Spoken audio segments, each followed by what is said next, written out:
Welcome back, my fellow agents.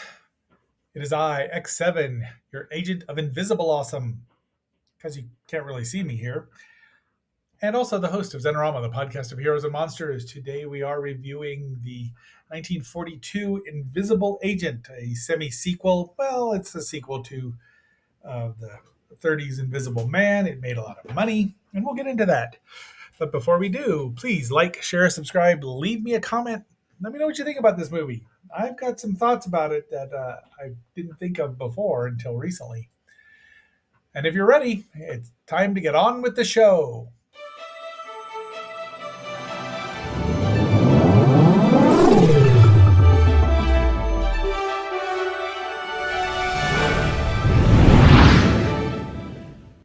I do have this on the DVD set. I know there's a Blu-ray out, but I don't think that I love the Invisible Man series, so to speak, that much. But I did quite enjoy this movie. So it was released July 31st, 1942. We are at war with the Axis powers. Boo! All fascists bound to lose. The budget was $322,000 to 322,900 291. Let me try that again. The budget was $322,291, and it made over $1 million at the box office. Originally, it runs 79 minutes. It's got a great cast, really great cast. It is directed by Edwin L. Marin. So here we have a couple of a couple of evildoers and a newsboy outside the Frank Raymond print shop next to Carp's. And there he is. Frank Raymond is played by John Hall, who I've enjoyed. I don't know if we've seen him in anything else as of yet. Wow, he has been in lots of stuff. The Beach Girls and the Monster, Navy versus the Night Monster. And I do want to see review Navy versus the Night Monsters. That's one I saw as a kid and then never realized what it was. Alibaba and the 40 Thieves, which is quite enjoyable from me. Anyway, that's him there. Our ne'er-do-wells there, that there are some thugs, but one of them is Peter Lorre right there as Baron Ikido, a Japanese. He played Mr. Moto as well. It was what it was. And Sir Cedric Hardwicke as Gestapo Gruppenführer Konrad Stauffer. And those two are excellent as the Nazi agents of Herr Schickelgruber and Tojo that don't like each other one bit. So they want to buy his great grandfather's formula for invisibility because he really is Frank Griffin. And this movie is very interesting because it is a sequel of sorts. It's the third or fourth sequel. I've forgotten now, and I put the DVD set away. But it's made in wartime, so it's Nazis after an invisibility serum, and of course he says no because he's smart, and they threaten him, and he gets away. And Peter Lorre, not looking the least bit Japanese. I don't know who they thought they were fooling. But he's so good. Every time I watch something with Peter Lorre, I become a bigger fan. I can't wait to review The Raven in the future because his ad libs drove Boris Karloff crazy. But he's so good. He's always doing some character bit. He's like Larry Fine in that way, where Larry's always doing something in the background that you're not noticing because Mo is smacking Curly or Curly's doing his shtick. But Larry's always doing something, and so is Peter Lorre, just to kind of add bits and character touches, which is really good. He wants to slice off Raymond's fingers. He gets away, goes to the State Department. They want his formula. He says no, but then guess what happens? A day that will live in infamy. So we get that montage, and there he is, and he says, I'm not giving you the formula. Only I can use it, and only on me. So they're like, all right, But they believe in him, and they're going to let him do his thing. And off he goes. He's going to fly to England and then to Berlin, where they've got a double agent there, Arnold Schmidt, played by Albert Basserman. Nice miniature here. They start shelling him. He takes his injection. No mention of how invisibility can make you crazy. Also, no mention. Well, we'll get to the other part, but that's just dropped completely. So essentially, this is no longer a horror. This isn't even a horror movie. This is an international. It's a spy movie. It's comedy. It's There's some very funny stuff going on here, which we'd also see later on in Abbott and Costello Meet the Invisible Man. It's a superhero movie. He turns invisible. He's got a superpower. He's got two superpowers, which we'll get to, but he's got a superpower here. Now, and he starts turning invisible because the serum he injected into his veins. It works right away. He's transparent. There's some. Oh, the effects are very nice. So he says he's the Invisible Man, aka like David McCallum was, or the guy in Kurt Russell and Now You See Him, Now You Don't, and Gemini Man, who was also an invisible agent. So they figured this out, and we're still 19 years away from the Invisible Woman, Sue Storm. But the Nazis are shooting at him. They can't find him. They don't know what. And there's his clothes.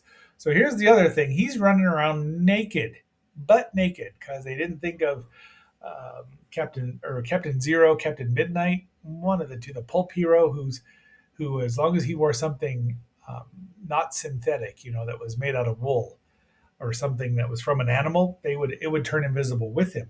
But they didn't think of that, so he's running around butt naked in Berlin, maybe. And he talks about how cold it is because he needs some coffee there from Arnold Schmidt, who's his contact. Off they go. He tricks the Nazis into, or the taxi into sending a taxi over to their other contact here, Marion Sorensen, played by Ilona Massey, who's really good and quite a striking woman. There's her housekeeper, and he comes in and introduces himself, and she can't believe he's bold, but there he is. Nice effect in the bathtub because he wants a shower or a bath and to warm up. And she's amused by it. She's very good. She didn't care for the movie much, but meh. And there is Stauffer's well-connected second-in-command Gestapo Staatsführer Karl Heiser, played by J. Edgar Bomberg, and he's hilarious because he just plays. I mean, he's the comedy relief, but he's also, he's a weasel because he's a Nazi, and all those fascists bound to lose. He's got all this stuff that he's imported from the lands they've conquered. Though he says the caviar is from Russia, that's about to go south on him. And old Raymond there, Frank, is there starving, so he takes that. And Stauffer or not Stauffer, Heiser is kind of a moron. And they're eating. He gets spilled all over. He can't figure out what's going on. And he's really good at they all commit to the bit. And she yells at him, "Get out of my there." And he's put a robe on so he's warm because again he's naked. He puts night cream or something on his face so she can see him. And now she's kind of, they like each other. He's also already kissed her, and he apologizes. So then he falls asleep. He says the serum often makes him drowsy at odd times. Of course, he's probably been up for 24 hours while he's flying over from New York or Washington to England to Berlin. Yeah, there's a lot of hiling here, but Heel Schickelgruber. If you know the Commando or the Secret Code, the excellent serial, the Secret Code, that's where I stole that from. And again, Peter Lorre, these two do not like each other, Stauffer and Aikido. He would not be a baron from Japan, but it's odd what they get wrong and odd what they get right, as we'll see. But they're knocking on his door. He won't wake up, so she wipes off his makeup, and then he wakes up because they're all looking for him. Heiser gets arrested by Stauffer because they're both interested in Maria Sorensen, and because look at her, she looks like a Valkyrie, doesn't she? She's tall, long hair. Yeah, she could be throwing spears at these losers.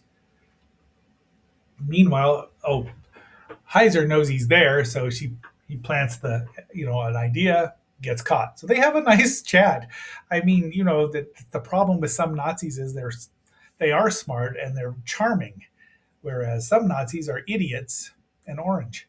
But sit on the chair so I can see it. I get, easily done effect. But he starts a fire.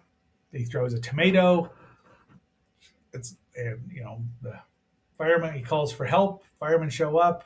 He gets away with the code book. Dun dun dun. The secret code book. Dun dun dun. I really do like the secret code. I'll have to see if the Serial Squadron has uh, redone that because it's great serial. Anyway, there's Carl looking, or not Carl. That's pardon me. Um, where'd he go there? I lost his name. Arnold Schmidt. There, look at him there. He's got. I'll get this to the. And then he calls. Then makes a mistake, and he calls. Oops, shrink. He calls Maria to tell her to see if she's okay. She answers it, but they've traced the call. Heal Hitler, heal Schickelgruber. They're picking things up, and these two are having a frank discussion about whose land they're on and whose rights and things like that. And again, Laurie is so good. I mean, he's just so good. And see there, they trace the call. Now it's time for station identification. You are watching Xenorama, the podcast of heroes and monsters on KXNO, part of the Xenorama Broadcasting Network. We now return you to our regularly scheduled program. Heiser is now in prison, and Frank goes to see him, and he says, I need your help. So these two get clocked. There's some fighting in here, a little bit of that invisible action going on. So he's a superhero, a naked superhero. And he's like, get in there. So he'll Schickelgruber. And, I like this effect there.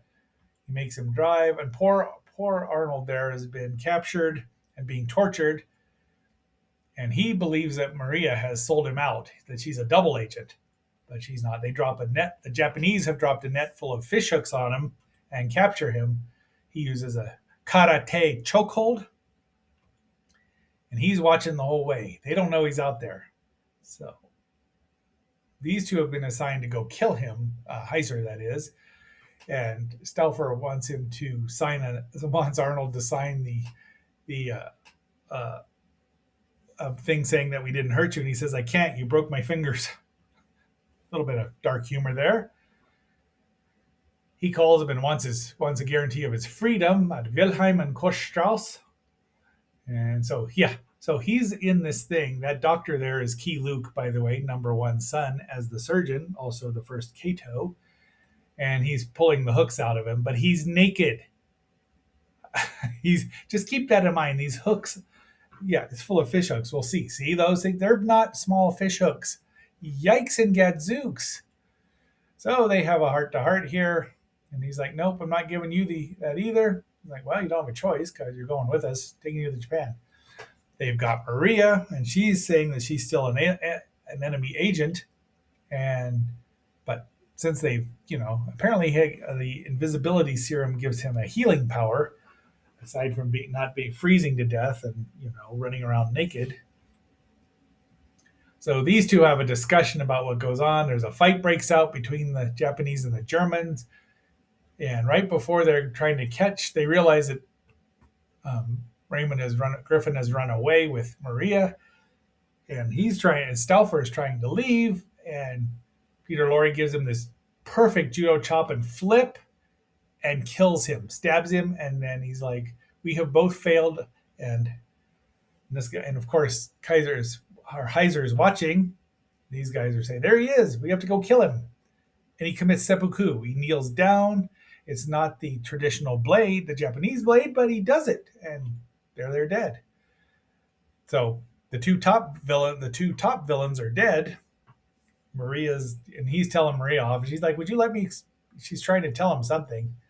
So driving, look at this nice little matte line here. Beautiful.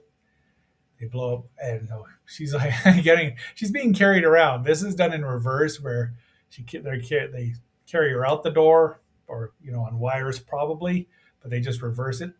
Works just fine. She's been a pilot. The Nazis have trained her to be a pilot and how to shoot. So off she goes, and he's still bossing people around. Get him, and then they see him. They drop some bombs, nice miniatures again. Kaboom! The other two Nazis that were chasing him just shoot Heiser down right there. So uh, they're dressed in right, but they have to radio ahead to tell the RAF and that they're not Nazis, but they see it. He's fallen asleep. She gets him. They start shelling him, but she gets him out and shoots. So I don't remember if I saw. I don't think I saw this. I think the only one I ever saw was the Invisible Man and Abbott and Costello meet the Invisible Man. The other like two or three Invisible Man movies just didn't show up. The classic Universals didn't show up on Channel 2, which is odd. But he's at all away. And now he's been rescued, and she's revealed to be not a spy. And look at that. Oh, she wipes it off, and he's cured. No mention of how. She says that he tells her it's top secret, and she's like, well, I'll find out. They kiss, and that is the end. Very enjoyable little, and one of the first superhero movies, really, because he's got a superpower, and he didn't go crazy. So I quite enjoyed it. And that is the end, damn it.